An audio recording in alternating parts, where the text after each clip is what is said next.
Honor now for me to introduce our guest teacher for this session, Amy Edelstein. Many of you know Amy already. In 2014, Amy founded the Inner Strength Foundation, which began, I believe, in a classroom at Bodine High School, downtown Philadelphia.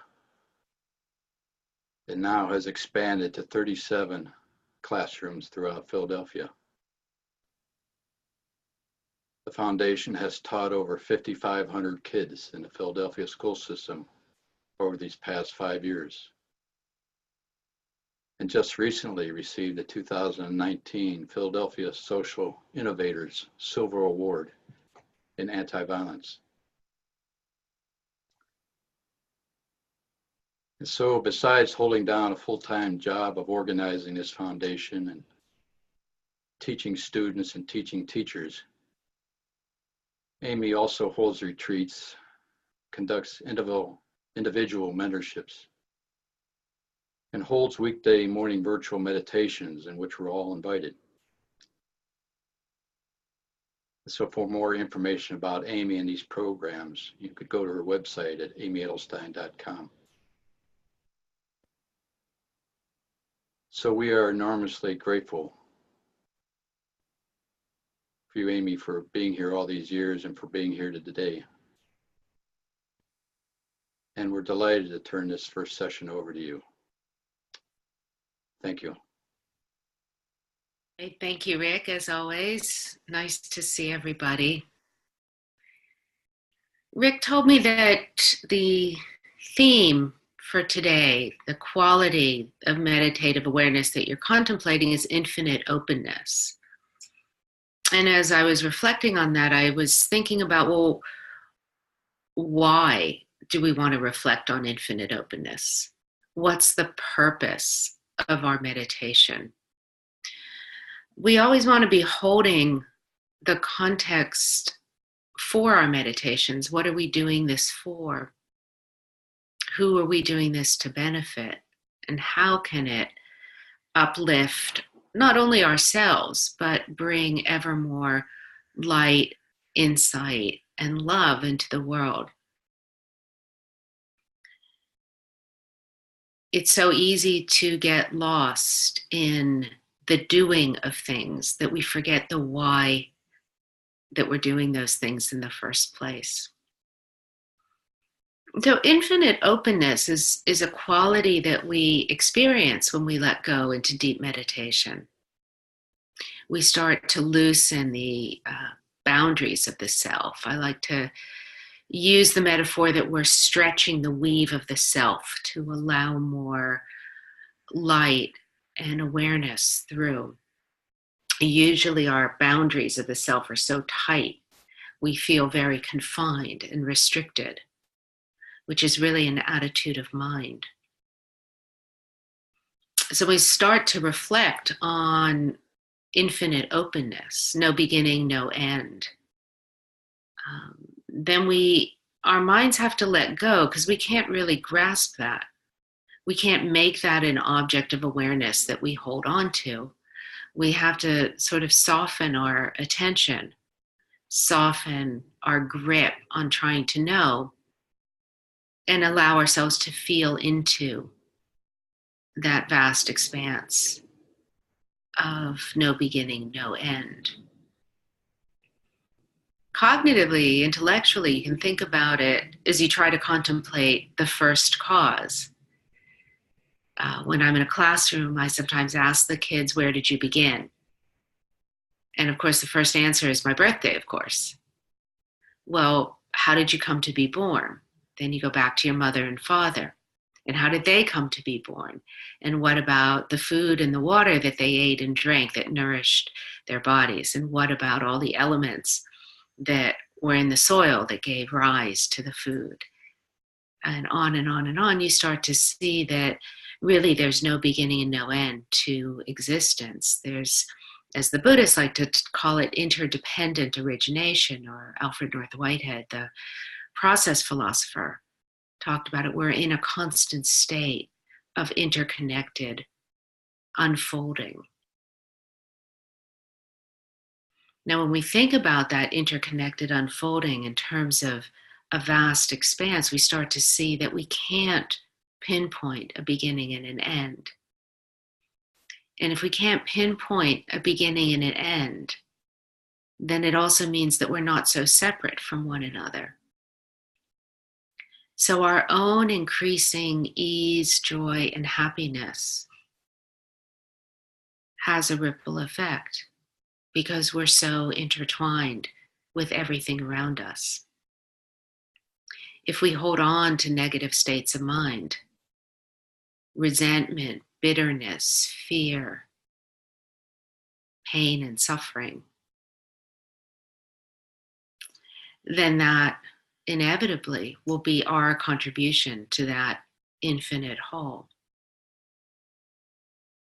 So when we start to expand our awareness to perceive this vast expanse, then our own fear, anxiety, pain, or suffering, however real and justified it may be, takes on a different look.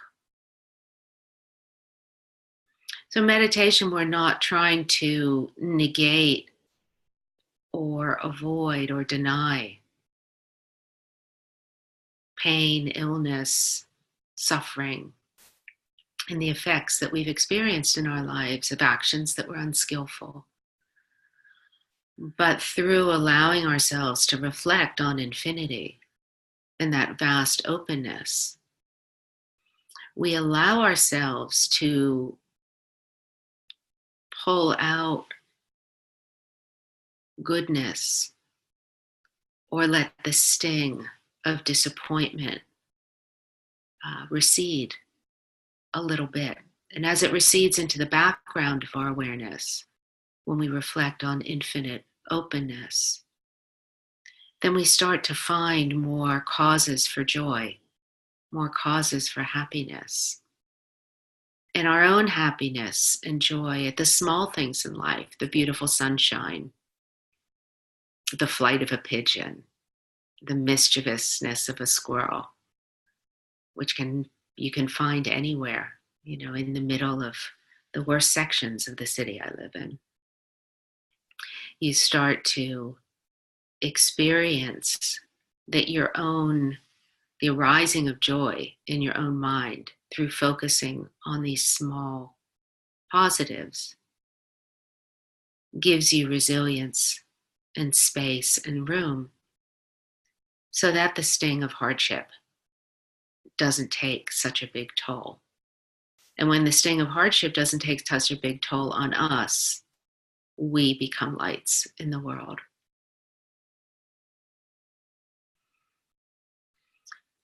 Throughout today, you're going to do a lot of practice, and you're going to be looking at and abiding in the beautiful qualities of awareness and space and peace and ease and fellowship, and turning your reflection to infinite openness.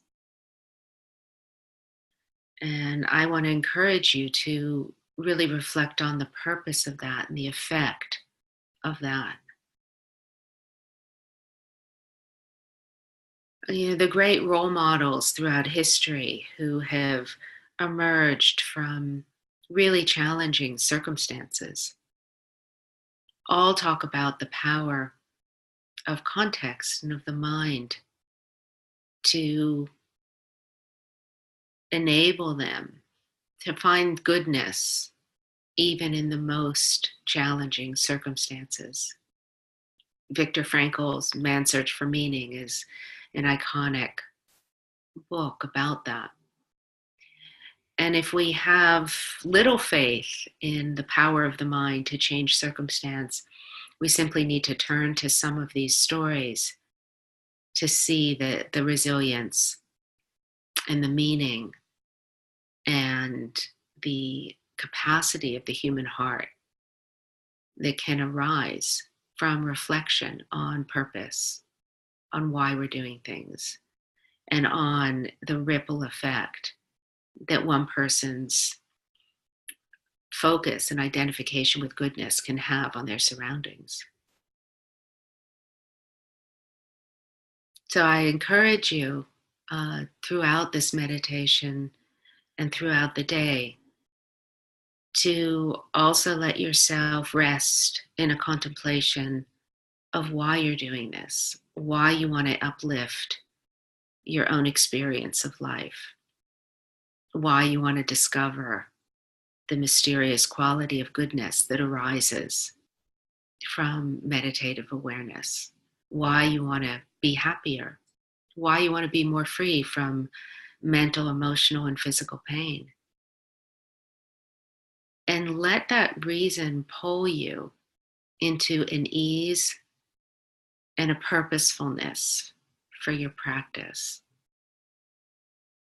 Not a striving, not a tension, but a purposefulness and a love of life, a love of the goodness of life, the positivity of life, a love of fellowship, and a respect for the striving of humanity towards goodness.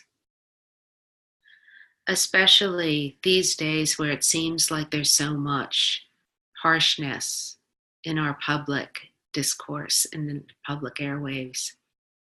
Our own ability to cultivate positive habits of mind is so very important and very noticeable to those around you. So those of us who are fortunate enough to have this time and free space,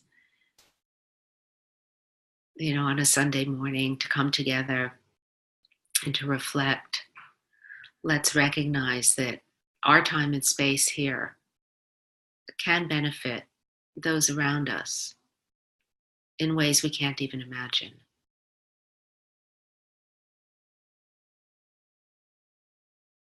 Sometimes we touch each other and give each other a little glimpse of that infinity.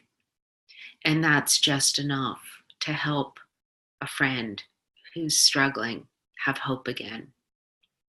I spoke with an old friend of mine yesterday who's having some quite serious physical challenges. And the pain and the ongoing nature of her challenges was really causing her mind to close and her heart to feel despair. And as we began talking, what I kept referring to in different ways was infinite possibility. The solutions, the options, the insights, the growth that can arise in ways we can't expect.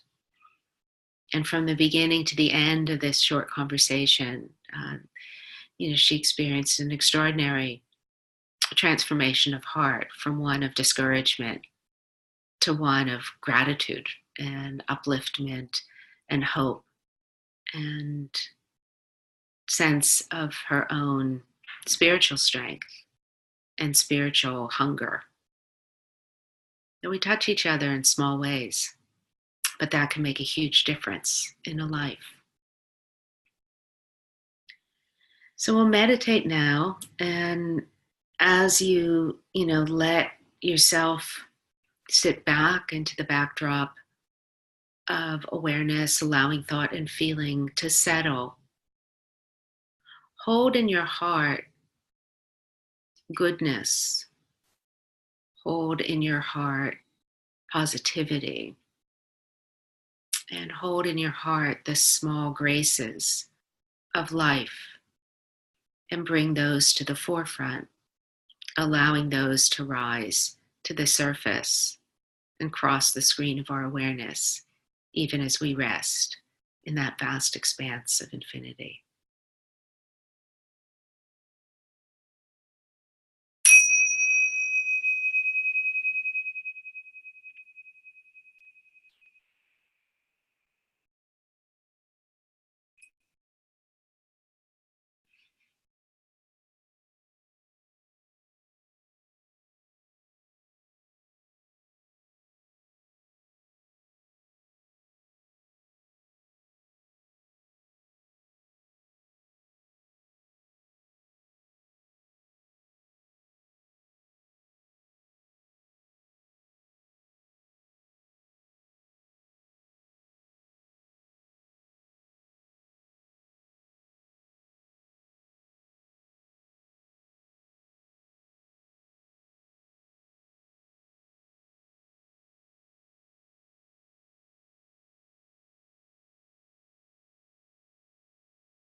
Keep allowing the sense of space and goodness to permeate your being. And imagine that your cells were absorbing that expansion, opening to that infinity, and allowing that goodness to be absorbed so that your whole body, every cell, contained a little drop of infinite space and utter goodness.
Keep allowing the edges of the self to soften.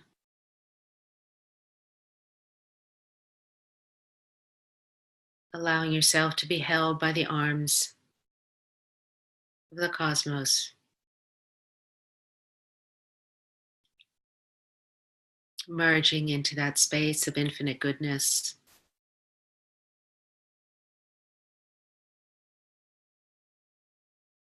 Letting that clear and vast expanse become one with who you are.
Continue to allow love and joy that arises from all the positivity in the world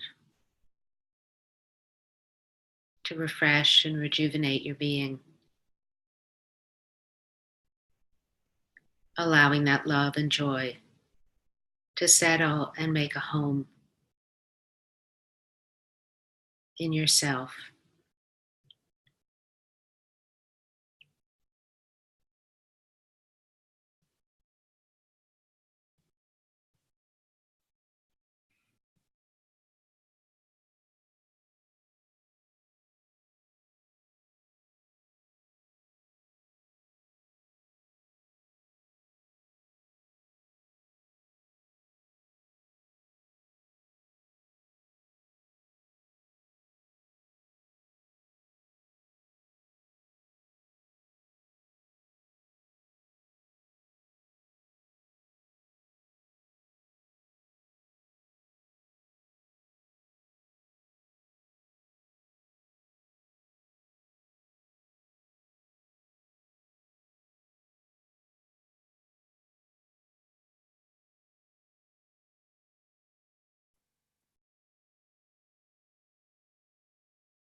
As we prepare to draw this part of the meditation to a close,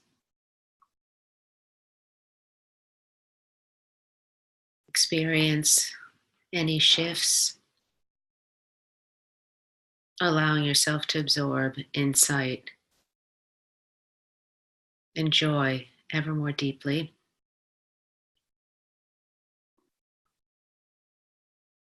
And let's dedicate our practice to balance throughout the cosmos and the upliftment of all beings.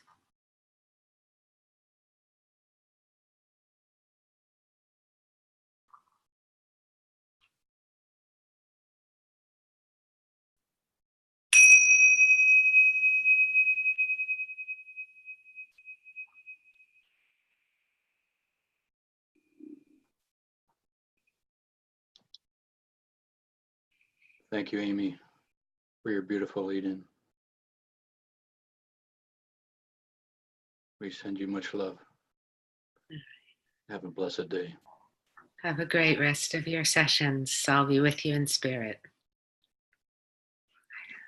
Thank you. We will take a short 15-minute break and return at the top of the hour.